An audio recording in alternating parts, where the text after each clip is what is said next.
to block law enforcement, every Biden-era DHS immigration policy can be categorized as waste, fraud, or abuse.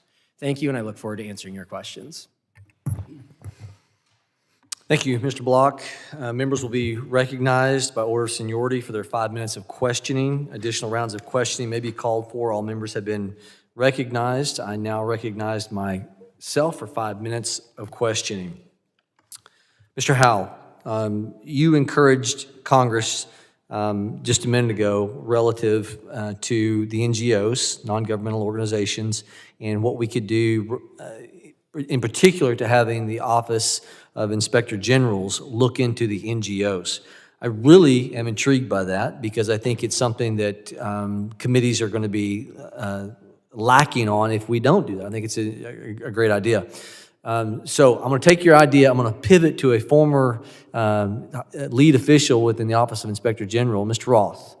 How would Congress be able to approach the Office of Inspector Generals to be able to do the granular element of trying to find how the NGOs, we know we have an issue of financial management, which it came up minimal in the previous panel, where we're under Homeland Security, financial management of controls, of tracking monies.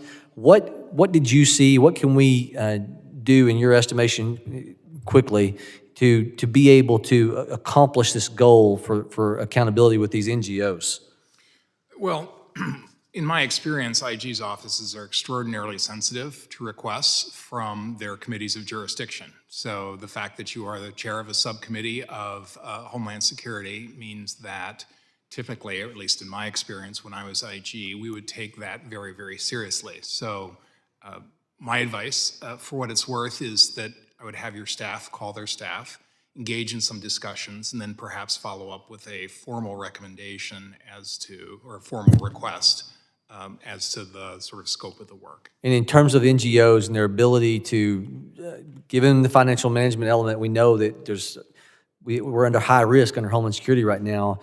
Were you able to find things within NGO funding after it had been let to the NGOs that were on your radar screen when you were a part of the Inspector General's office? Not in the immigration context, we weren't. Okay. And, I am unfamiliar with the source of this funding to the NGOs, whether it was like a Department of Homeland Security grant or some other federal agency. Obviously, we'd only have jurisdiction over, that is, my old office would only have jurisdiction over sort of a Homeland Security grant. So I want to pivot back to you, Mr. Howell, because you talked, I mean, you're adding these NGOs into what you call the border industrial complex, and you mentioned that $6 billion were spent under the Biden administration that was specific to the NGOs. Did I understand you correctly on that? Yes. And that there are 230 different NGOs involved.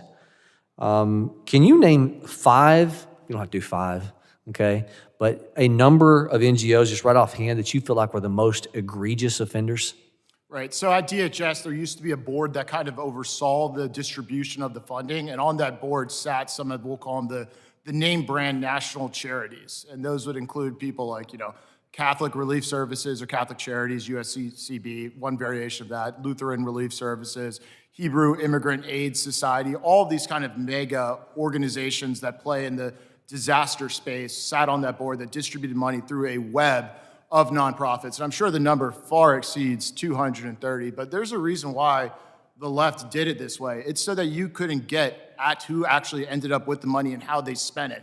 It is doing the government's work outside of government to evade this type of oversight. And so I'd encourage you guys not to rely on the IG community, who has not shown an interest at all in this $6 billion, who sat by and watched the worst border crisis in history happen in front of them, but to go get the information yourself, which is your constitutional duty with your subpoena power to these nonprofits, make them turn over financial documents, records of illegals, have them answer questions, and so forth. So you mentioned, though, engaging the Inspector Generals in this process. So in addition to what you just laid out, how would you see engaging the IG's office in this effort? Yes, frankly, I don't think they're going to be that willing of a partner because they haven't shown an interest in the border crisis over the last 4 years. I think it's certainly worthwhile to ask, but I don't think Congress should absolve themselves of the constitutional responsibility by a request to the IG.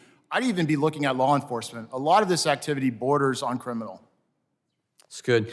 It came up, Mr. Shuby, a minute ago. You got 30 seconds between you and I about NGOs, non-governmental organizations, and how they were the ones that, under the ability of what was supposed to be a network of information protection, stop our electric grid from being taken down, they were farming out internet policing to these NGOs. You got 15 seconds. What would you want to say in terms of what we can do to get to the bottom of that in the process? I didn't mention this in my remarks, but I think the same suggestion. I think the IG community or DOJ could look into which NGOs were benefiting from this financially and what they were doing with that money. Thank you all very much. With that, we'll open it up to